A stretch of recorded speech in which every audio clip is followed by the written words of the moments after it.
Hey, what's up, guys? Welcome out to another fantastic episode of According to Kaz and Queen. And as always, I'm Kaz. And I'm Queen. And this is this little podcast of ours, According to Kaz and Queen. These are conversations that take place between a husband and wife in the privacy of our own home that we bring to you guys, sometimes to make you laugh, sometimes to make you think, to be introspective, but to always open up the lines of communication between men and women. And we appreciate you guys, of course, for joining us.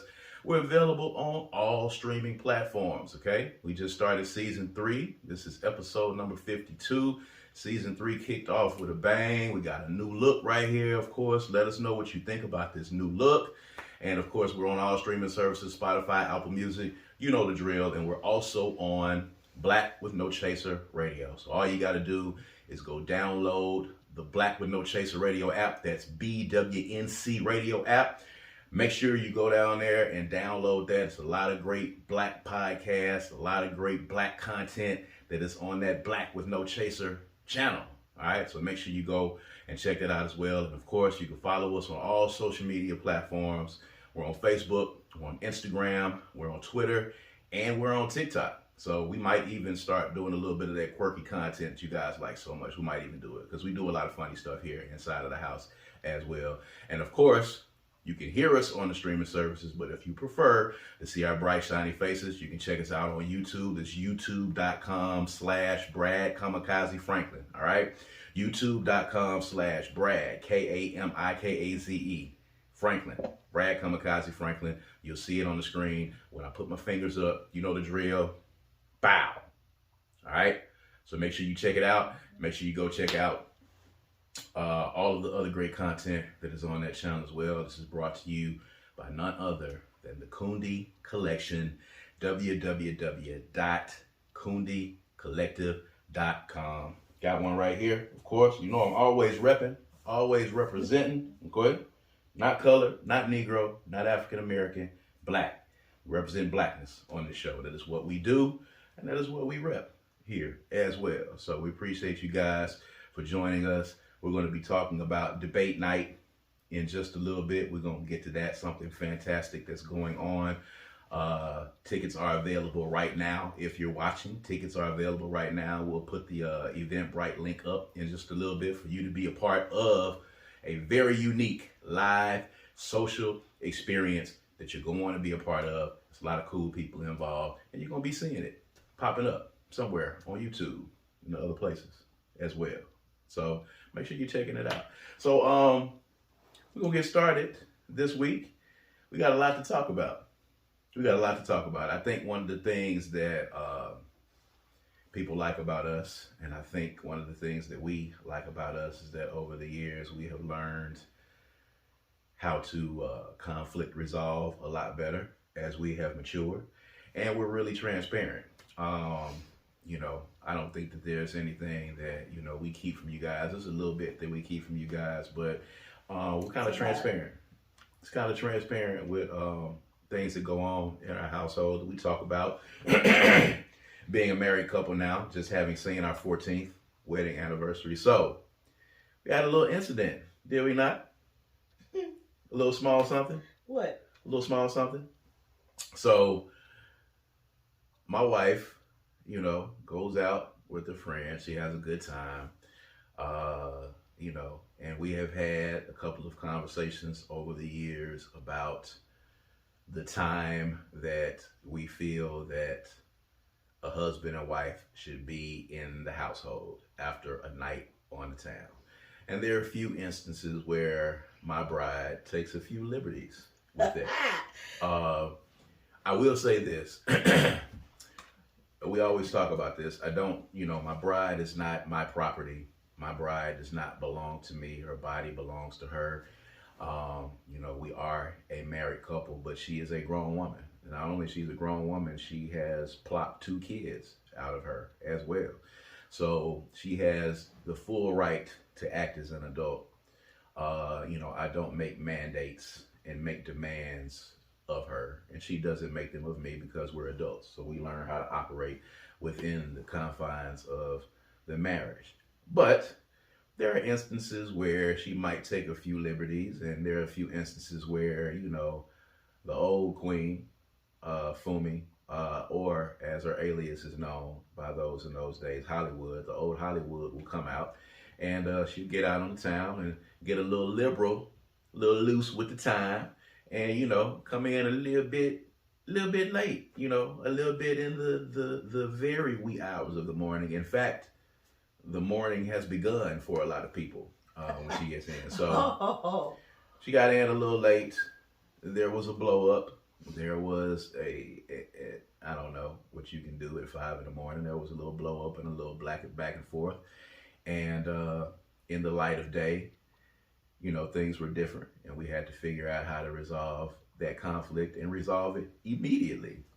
Because as we have told you on a lot of occasions, if you've gone back and looked at some of the other episodes, there are a lot of instances where we have just got through having a knockdown, drag out fight before we actually did this podcast. You probably wouldn't have known it today because it was resolved immediately. We've kind of made a thing about not going to bed angry, but at 4 or 5 in the morning, everybody's sleepy, so we pretty much concede to get up the next morning and kind of wake up with a clear mind. But it begs the question, and I want to get your thoughts on this, about once you're married and going out with friends, and being an adult and being a responsible adult, should there be a curfew, or should there be a particular time when a married woman or man should be inside? A lot of people say yes to that, but we may have different thoughts on it. But after your good time that you had, and a time it was, apparently, when you got back here with the choice words that you were using to me at 4:30 in the morning. Baby, I don't remember what I said. I know you don't, and that's why I charge it to the game most of the time. But what are your thoughts on that, though? What are your thoughts on having a curfew? Because, mind you, in your retort to me, there was a lot of that in your retort. I'm probably going to repeat what I said to you, but now with more less alcohol, on the brain. And that's easy. Yeah. So curfew, I don't like. I don't like the idea of saying, you have a curfew. I am 50 years old. I don't have a curfew. However, it depends on the relationship, two people, whatever the common ground is that you set. And you have to be respectful to that common ground. Whatever it is that works for those people. Some people might be like, come in whenever you want. If that works for y'all, that's cool. Right. For us, there's a couple of hours, a little, earlier than 5. 5 is ridiculous. So, it is ridiculous. Yeah, it is. It's absolutely ridiculous. So we don't have you got to be in by this time. Unless we're together. Yeah, if we're together, then all bets are off. We get in whenever we get in. But if we're not, and I'm out. But, having, a preteen who's pretty self-sufficient as parents. I mean, I'm assuming that we're talking about if she's not. Yes. Absolutely. If she's taken care of, not home, or not waiting on us, or something like that. Yeah. But so don't tell me that I have a curfew, but there is a reasonable time that we have determined that makes sense for us. So going outside of that then becomes disrespectful. So me coming in at 4 or 5 o'clock in the morning just doesn't work. It was just irresponsible and disrespectful. So I can admit that. I do also at the same time feel like I'm not a go out person. And I very, very, very rarely go out without you and have a relaxing, free, just me letting it all out. I rarely have those moments. So a little bit of grace in those circumstances. There are only a handful of people that I would allow myself to be so free to have such a good time that I lose track of time. 2-3 people in the world that can make me do that. Mm-hmm. And so on this particular situation, I was hanging out with one of those people. And I did not think about the time, did not look at my wife's phone, died, didn't care, like none of that. So that doesn't negate the fact that I should have been watching the time. I should have been conscious of it. You know, it doesn't negate that. But I feel like, you know who I'm with, you know how I am when I go out. I'll never really get to let my hair down. So a little bit of grace in that regard. You know, I know who you with. I know how you feel about this person. I know how, you are when you go out with them. You know, a little bit of grace. But that doesn't negate the fact that this is not what we do. You know better, and I did. And I did not know the time until you told me when I walked in. Like, I seriously did not pay attention to the time. I wasn't tired. I wasn't like, ooh, it's time. Like, none of that. I didn't have no idea what time it was. Mm-hmm. That does not negate the fact that I should have been conscious of the time. I should have been paying attention to it. So, it's just being mindful and respectful. And by the way, fellas out there, you have a woman here, my wife, who has absolutely zero problem and has got much better at it, by the way, of apologizing and admitting wrong and admitting fault. And I know for a lot of y'all that may be a crazy concept, but it's a concept that has to exist in a marriage, has to exist in a healthy relationship. There has to be a level of accountability, and there has to be a level of contrition if you do something wrong. And it's not an indictment on you as a person if you admit, my bad. Sometimes it's just as simple as saying, my bad. Yeah.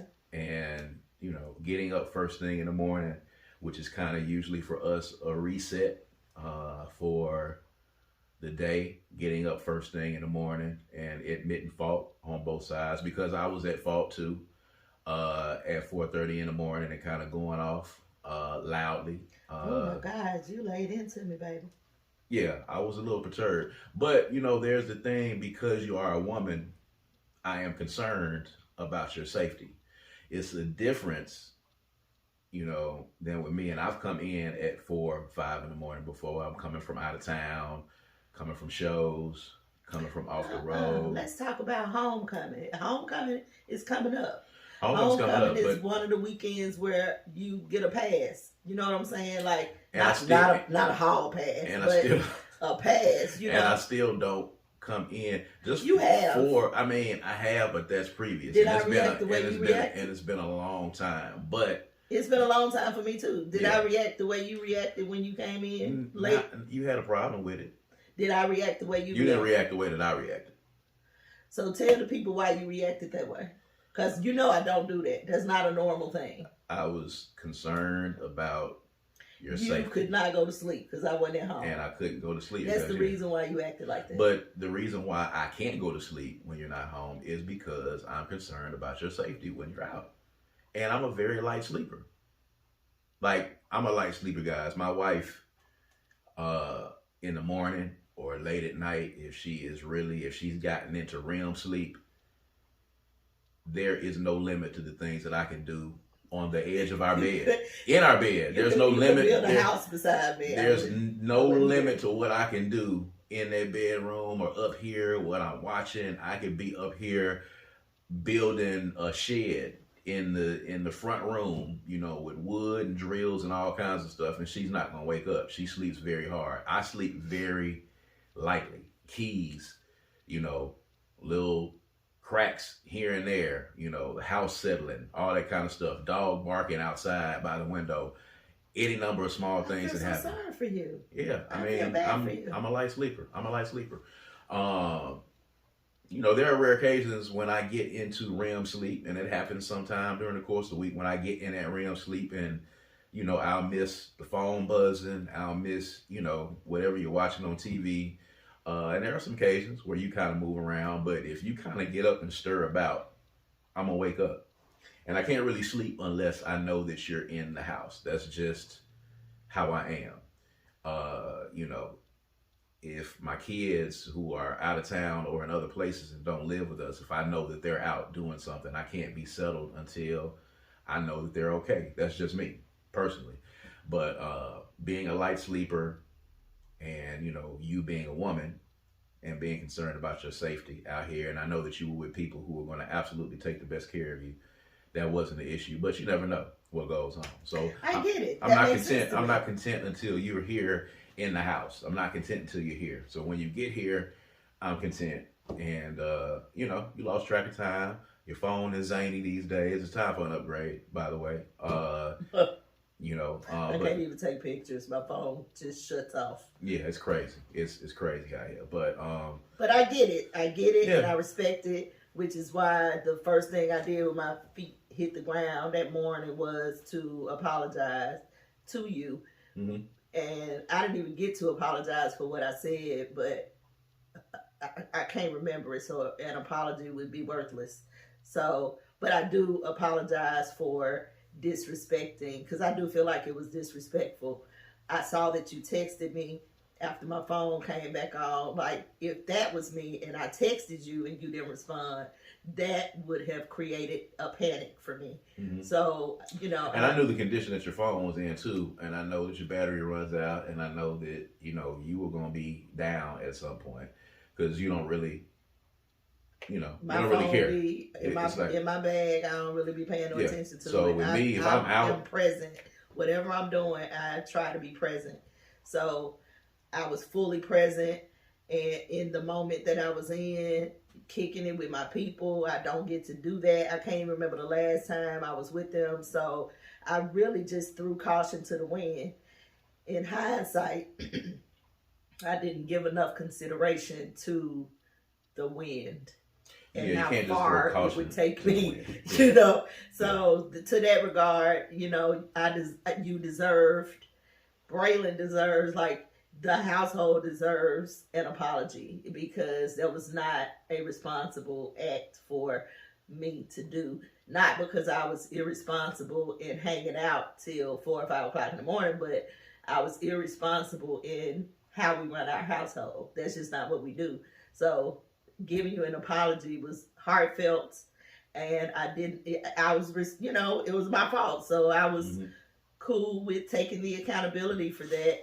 And I didn't want to ruin our whole day, because I can go, when I'm on one, baby, I ain't got to talk to you. I can get into something else, and I just didn't want that, So it wasn't working. And that's fair. I think, I try to, just for the sake of us, having a daughter and kids and I try to make sure my phone stays charged up while I'm out and pay attention, because I've been out before and have had things happen.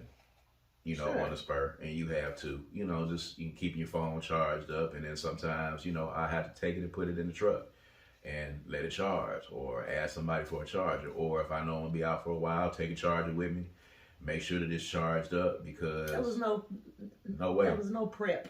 Yeah, no prep for it at all. Yeah. None of this was intentional. Like, it was flowing, and it just flowed. But it does, beg a great question for married people. Like, how do you handle that? And are y'all on the same page? Yeah. Not necessarily if it's an issue, how do you resolve it? But are you on the same page? Do y'all agree about how you gonna run your household? Because if there is a clear communicated decision, then it's very easy to avoid an argument, or somebody has to take accountability, because this is not what we agreed on. So make sure that you have some sort of agreement first. What does that look like? How are we gonna do this? And then second, if somebody happens to go outside of the agreement and do something that y'all have not discussed or agreed upon, then is that person able to accept accountability and then take rightful actions to rectify that? Is that person capable of doing that? I think that's important. Like, this is a reminder that communication is important. Being respectful to your marriage is important. Being respectful to your spouse is important. Being respectful to whatever decisions you've made for your household, for your relationship, for your marriage, respecting that. You have to identify that first. That's important. But you also have to be respectful of it. And you got to too, and I think for younger couples, this is probably a bigger issue because when you're in your 20s and 30s, you got a lot more energy. When you're at our age, you know, a lot of that going out gets completely eliminated because we just simply don't feel like getting up and getting ready to go anywhere, especially with all of the stuff that we do and the different businesses that we run and the different broadcasts that we do during the week. It's not always the energy to actually go and do things every day, but you need to have a conversation and there has to be a compromise. Not the guy saying, I absolutely do not want you. You ain't gonna do this. You ain't gonna do this. And That's not then it. the wife saying, I like doing this, blah, blah, blah, blah, blah. And the guy says, no, this is what we're gonna do. Or the woman saying, you don't get to go do X, Y, Z. I don't want you going out with your frats. I don't want you going out with your homies from the hood. I don't want you to go out, you know, with this person or that person, or the dude saying, I don't want you to go out with your girlfriends. It's not mandating it. It's a compromise. Mm-hmm. If you're the guy and you say, I don't think a person in a relationship or a married woman should be out past 1 a.m. and the woman is used to staying out to like maybe 2:30 with her friends, she's going to say, well, no, that doesn't work for me because I'm grown and I can do this, this, this. And you take that 1, you take that 2, and then y'all figure out how to come to a compromise. Yeah. And then when you figure out that compromise, then that's what works ultimately. You don't make mandates of the other person. There has to be compromise and there has to be communication. But, you know, we've gotten a lot better at it. There would have been times that we would have not spoken for the entirety of the day. But it's just really not worth it at the end of the day if you just communicate and go ahead and, you know, once everybody's had a time to process or sleep on it, you get up and you take care of it and you handle it and you move on about your day. So, you know, what happened at 4:30, 5 o'clock in the morning, that morning, by the time it was 10 a.m., 11 a.m., and, you know, the liquor had worn off and everybody got a chance to go to sleep and wake up, you know, it was handled. And it gets better because it's work. Mm-hmm. So it takes that. But I say that to say, last night, I don't know a lot of you who are familiar with the hole in the wall culture. There's a song called The Hole in the Wall. Who was that from? Let's go, baby. Who was that? Man, wait up. That's your ex-boyfriend. That's your ex-boyfriend. Hateration. It's not hateration. Ladies and gentlemen, Brad. My bride. That is, no. Sir. What? No, sir. That's what you told me. It don't matter. That is inappropriate. Go on with something else. All right. Anyway, the hole in the wall culture, my wife kind of came up in it. Was a part of it. She was doing it when I met her. And it's kind of a thing now. Started out as a niche thing, but it's kind of more of a thing now. And it used to be something that old people did. Oh my God. And not now old people? Yeah, when I was younger, it was kind of an old people thing. An older people thing, older than me. But now, at any rate, it's a much different culture now. The hole in the wall culture. The lip syncing culture. Let me just put a disclaimer out there right now. For anybody who goes to any hole in the wall area, my husband is not privy to all the information that he needs to have to really have this conversation. So understand that he is on the outside looking in. So please and I was about to say that if you gave me an opportunity. Grace before you judge him, and the rest I will handle. Just hold tight. You don't have to judge me. I'm giving an interpretation of my experience. Okay, I've had a chance on, this might be the third occasion that I had a chance to dive off into the hole in the wall experience and in the culture, and get a load of it all in one night. And I tell you, it's something else, and it's different than regular club culture and different than just the regular social scene that exists. It's its own kind of universe. It's like the in paint. And of itself. It's like the paint. It's like the paint without the stripping. Yes. If you take the stripping, community that's kind of offset from everything else. Mm-hmm. In that regard, it is kind of like. Well, if you take the stripping out of it, it's kind of that. But then there are instances where you might get some unwanted stripping and gyrating thrust upon you. There's a lot of that going on as well. A lot of personal space invaded with twerkage. Because and we are shaking. a family, you don't have space. The places are usually I was a as visitor. big as a one room in your house. It's a hole in the wall. So space is something you don't even expect when you go up in there. Yeah, that's crazy. It's gonna be a butt in your face gyrating. It's gonna be somebody sitting this close to you, like you turn like this, and they are right there. That's gonna happen. It's a part of the culture.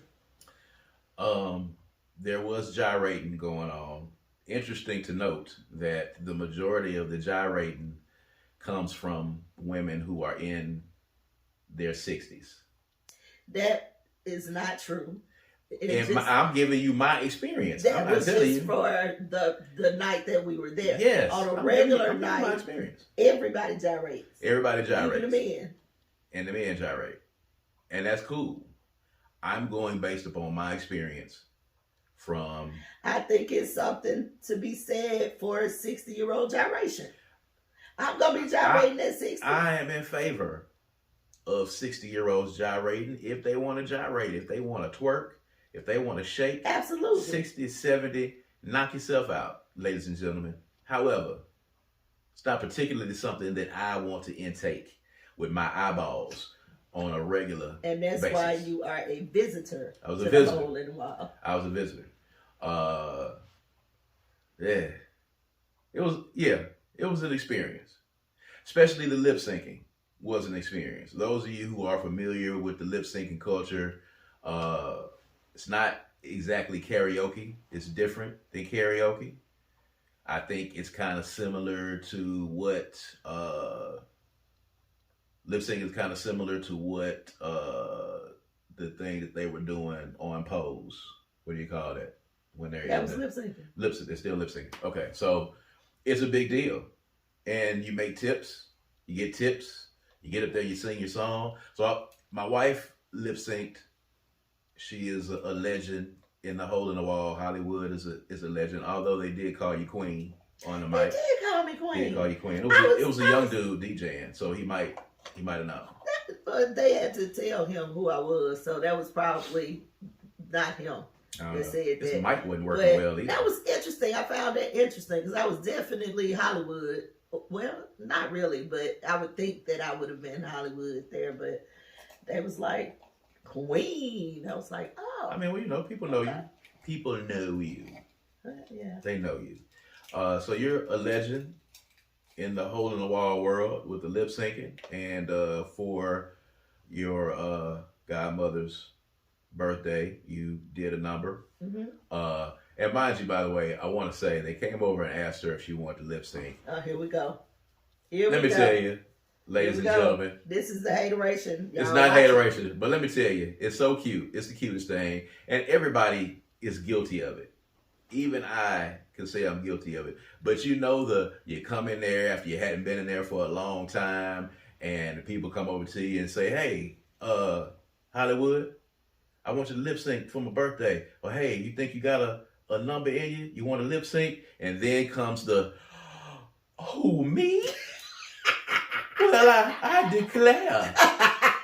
declare, you were asking me to lip sync? I just don't know if I have anything prepared. I don't know if I have anything prepared." And then you reach in your pocket and roll out the lyrics to the song and you got it ready already. It was one of them numbers right there. So everybody's coming over, and then she milked it at the end, and she didn't know that I saw this part. She milked it at the end. The lady was coming over to her, and it was the last minute. She had to make a decision on whether or not she was doing it. Now, mind you, she'd already made a decision that she was for the lip sync. I really didn't. But I can appreciate you saying that. She had made a decision. So the lady is leaning over to her and saying, "Okay, I got to get your answer right now." And then you're milking it there at the end like, oh, what am I going to do? What am I going to do? What am I going to do? Am I going to remember the words? Oh, no, what am I going to do? Okay, I'm going to do it. Okay, I'm going to do it. And I was like, if you don't get out of town with that, and got up there, of course, and did an amazing job. and was showered with dollar bills. It's a great job. I might send you to do that every weekend. It was like the paint in there. Really it was like the paint not without the stripping. like that, guys. It was not like that. I really did not think about the fact that I might have to lip sync, because usually I'm told beforehand if I need to perform. I was not told that. So probably because they did not know for sure if I was coming. Because I have said I'm coming before and didn't make it. Well, that's so true. They probably didn't know for sure if I was coming.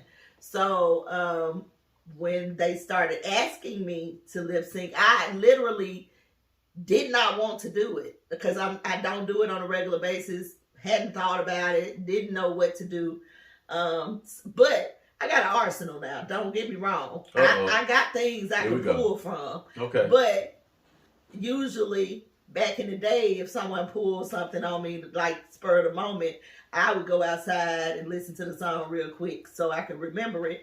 I have no desire to do that. So I had to go with something I absolutely knew. So most of what he saw, oh my God, that was what on earth can I pull out my bag and do? Because I am one of them OG lip syncers where I don't sing. I do ad libs. I do the part of the lead person singing in that, which is what everybody should do, but they don't.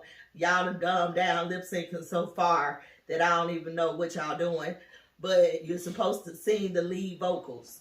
So not the background. Right. I had to do had to figure out a song that I knew well enough to be able to do that. Plus I had to make an impact.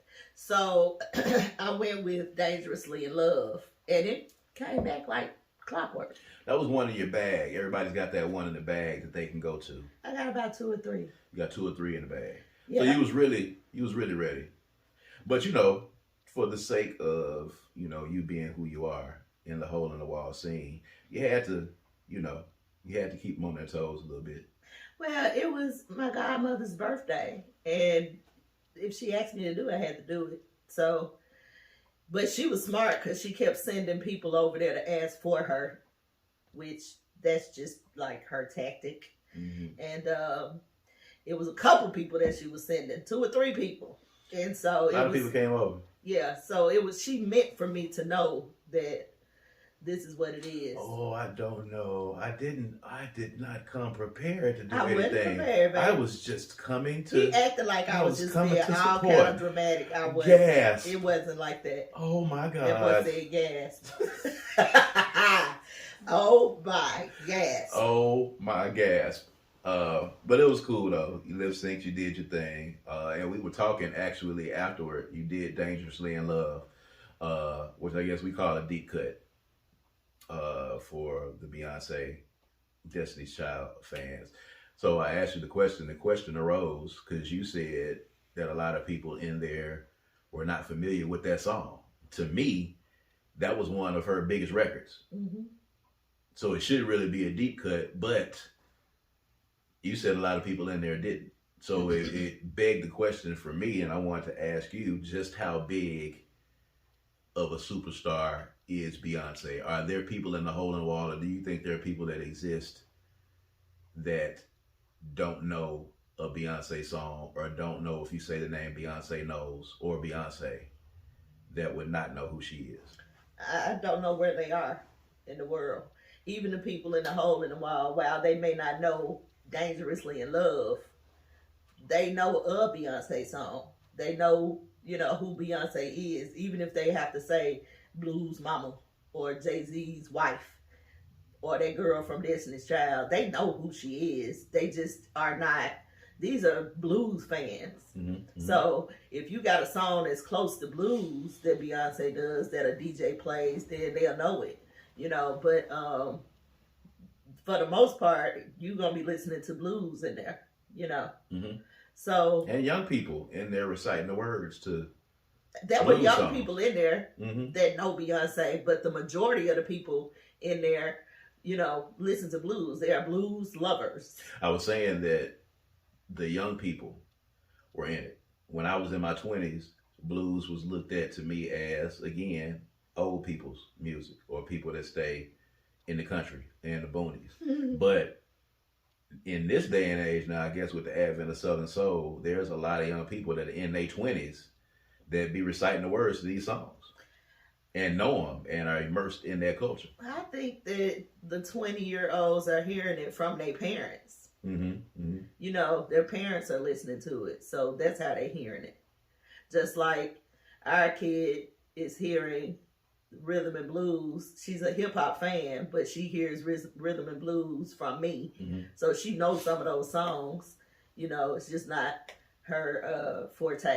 But whatever your parents listen to, that's what you grow up on. Sean grew up on R. Kelly.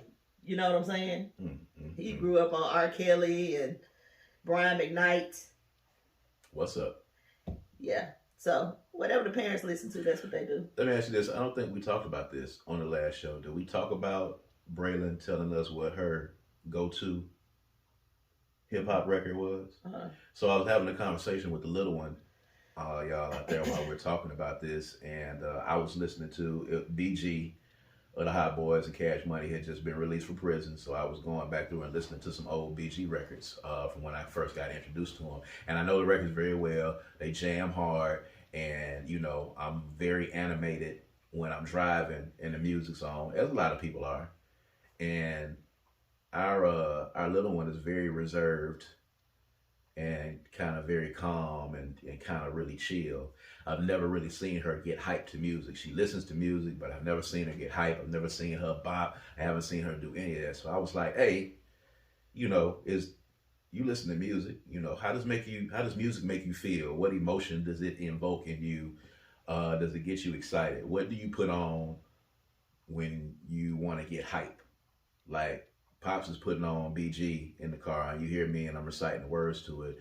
What do you know that you recite the words to that gets you hype? And you listen to it, and her response was, I like Hit 'Em Up by Tupac.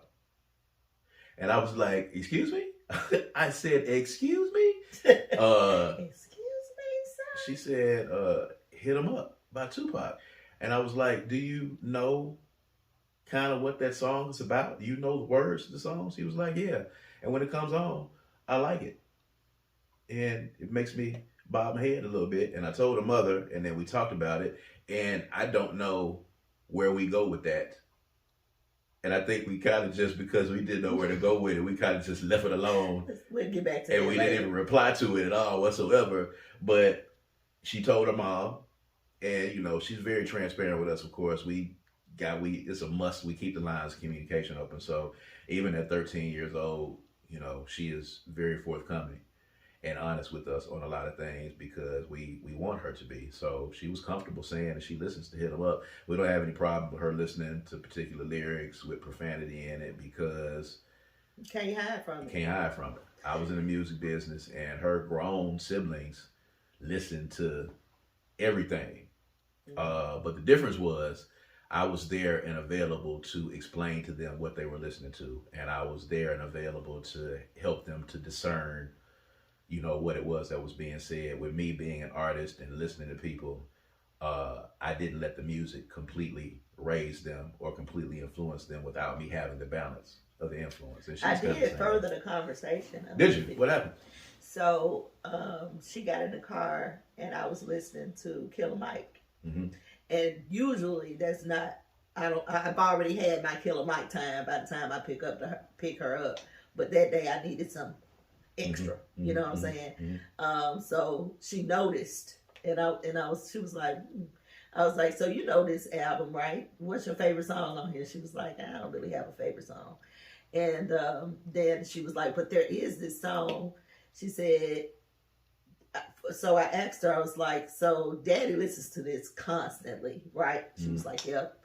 In the morning, when he picked me up, anytime I get in the car, this is what's on. I said, well, now he's probably listening to the Deluxe 4 songs. He's probably like, those are what you're hearing now. And she was like, yeah. And so I asked her, she said there was a song on there that you were listening to. I said, how does he act in the morning? Is he as crunk in the morning as he is when he listening to it? And she was like, no. She was like, it's just on in the morning. But it is. Because we are both in the mode of, I'm going to drop her off. I'm going to go to work. it's not a good time. You know what I'm saying? It ain't a whole lot being said. We don't really talk that much on the way to school until she gets there. And I was like, have a good day. I love you. And she said, I love you too. And then that's it. That's really all we say in the morning because it's pretty much like, oh, shit, here we go.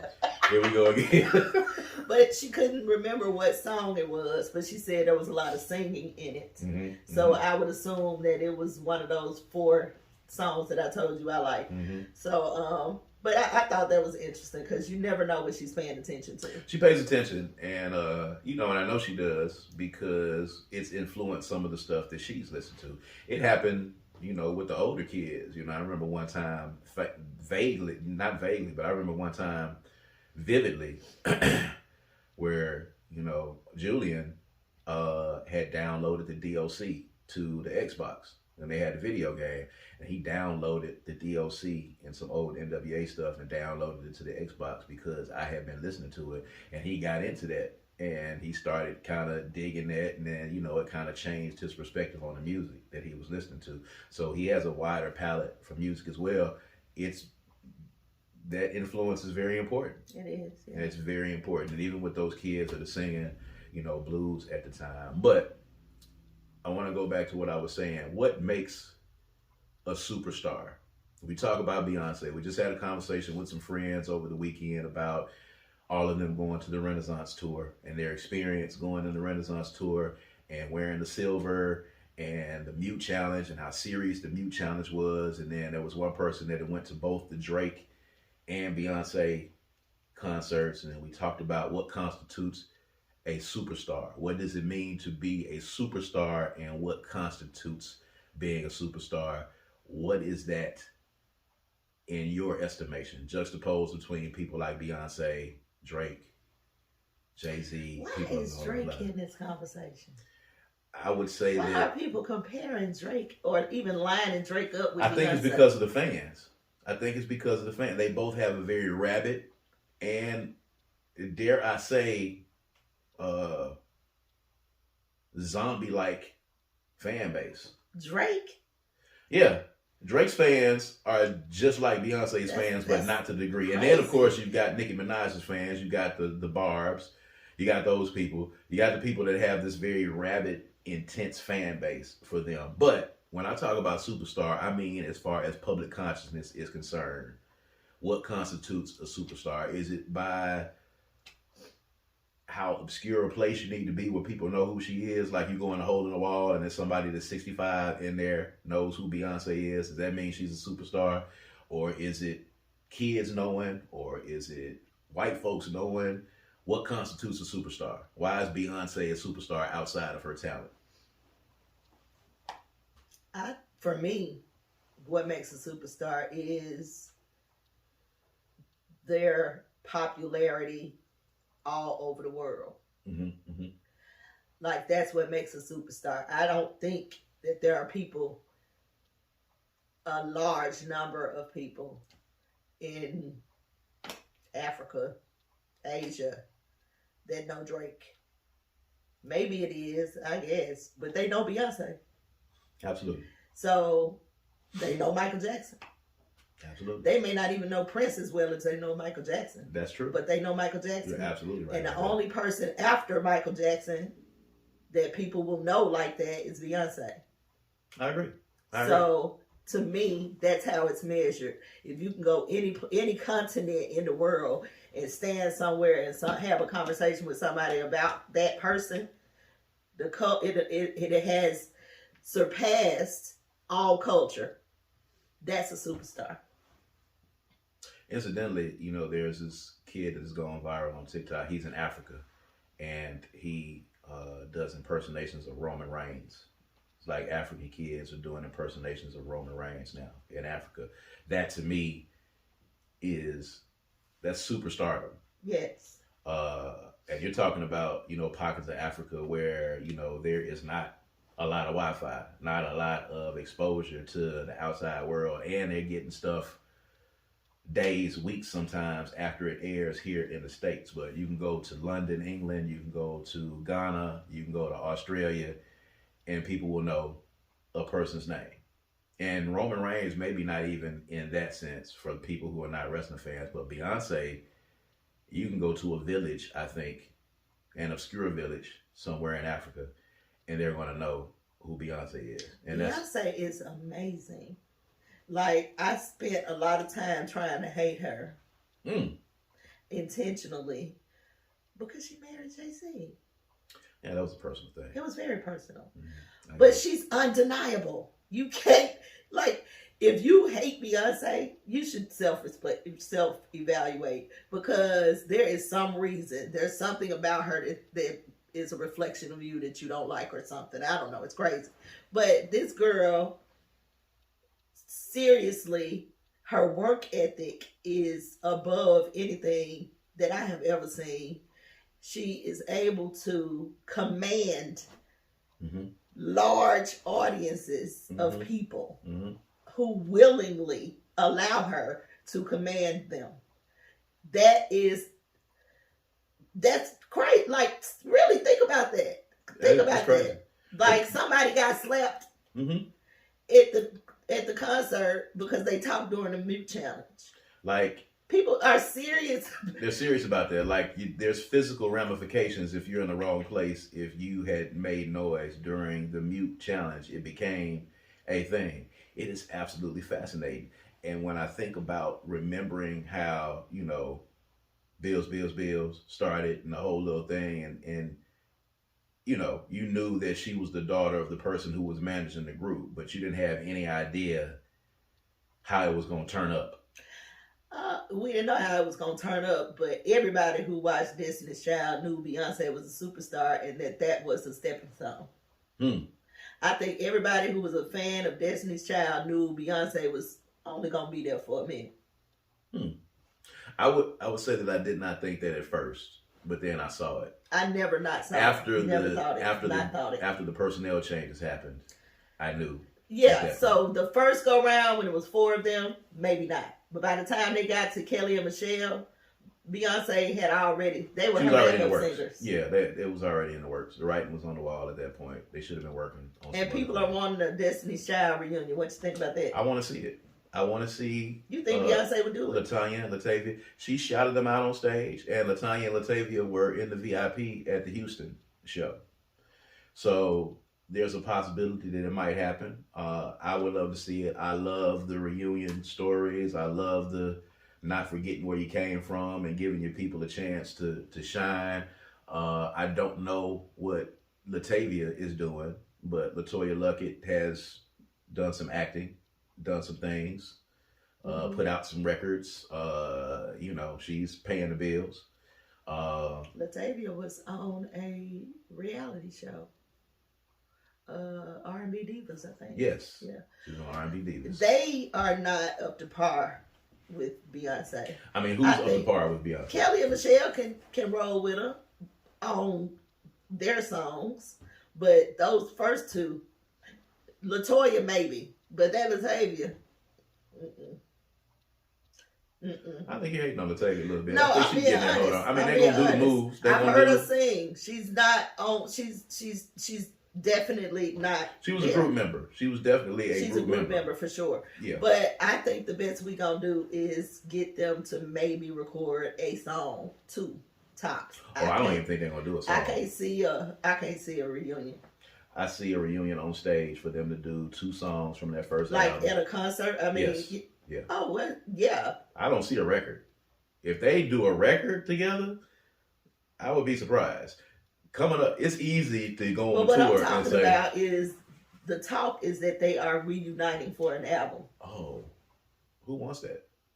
You just said you did. Oh, I want to see them on stage together.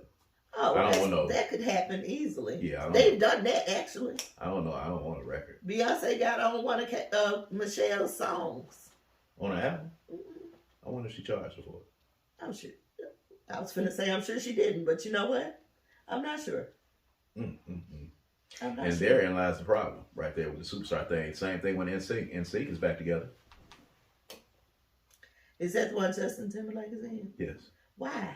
You didn't know Justin Timberlake was in NSYNC? It's 2 or 3 white boy bands that just all run together for me. Name them. NSYNC. Mm-hmm. And Because you said 3. Da, da, da. That's NSYNC. NSYNC, and it's another one. Ooh.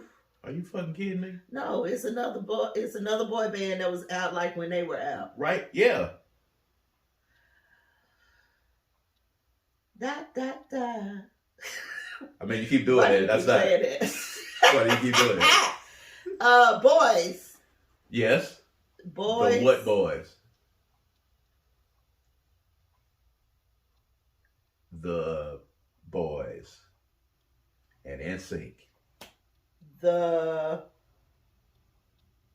One of them is the brother of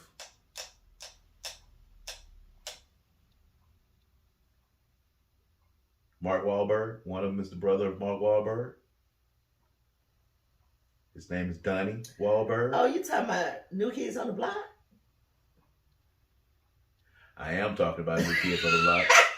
But that is not who I'm talking about in know. this particular instance. I know. That's a good one. I just gave you a third one because they back out on the road again. They reunited. I'm not talking about them. I'm talking about the other dudes. The boys. Starts with a B. The Backstreet Boys. There you go. Jesus Christ. Backstreet Boys, yeah. Whew, that was exhausting. So I was watching Big Brother, and one of the dude, you saw that dude. Mm-hmm. Which group he was in? He's in NSYNC. Okay. So NSYNC is the biggest one.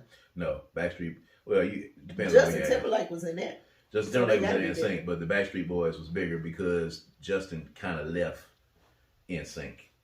But when he was in there, they were bigger. No, they were kind of like Lance Bass is in NSYNC from Clinton, Mississippi. By the way, I don't know any other guys. I'm gonna tell y'all my Lance Bass story one day. I'm not gonna do it today, but I'm gonna tell y'all my Lance Bass story. I got one, and you'll like this. So I got some really good stories. At any rate, this has been great, and that's it. We done. Anyway, all right. We're gonna wrap it, but we appreciate you guys for tuning in. Of course, man, if you like what you've been seeing, of course, make sure you subscribe and turn on the notifications. Get ready for debate night. Debate night, November 24th. If you are watching this, and coming up in some upcoming episodes, we're going to have some people joining us on the podcast. You're going to be seeing us on some other folks' podcasts. A live, interactive, social experience, a live, interactive, in-person social experience at Center Stage Event Center, live on stage November 24th. You're going to be able to see According to Kaz Queen live on stage doing what we do, but in a live setting. We're going to be along with our homies, the Vibe Controllers, Melanie Sanders, Pia Najar. It's going to be a really dope experience. Some grown folks talk. Grown folks talk. Libations, live music. It's going to be a whole experience. You got to be there. So you can come as a couple. You can come with your homegirls. It's going to be VIP seating. It's going to be the whole thing. You're going to want to definitely be in the building because it's going to be a wild night. It's going to be a really fun night, an interactive night. And it's for grown folks talking something like, 30 something plus, like even 35 plus almost. You know what I'm saying? People have been saying that they have been wanting that kind of experience. So we're going to have it. And you need to be in the place to be because you get to see the Vibe Controllers and According to Kaz Queen do what we do, but do it live on stage. Kind of like in a big show type thing. And then there's going to be some really good conversations going on that you're going to want to be a part of. It's going to be interactive. It's going to be really cool. So make sure you check it out as well. But anyway, for According to Kaz Queen, I am Kaz. And I'm Queen. And this is According to Kaz Queen again. We'll holler at you guys next time. All right. Peace and power. Peace.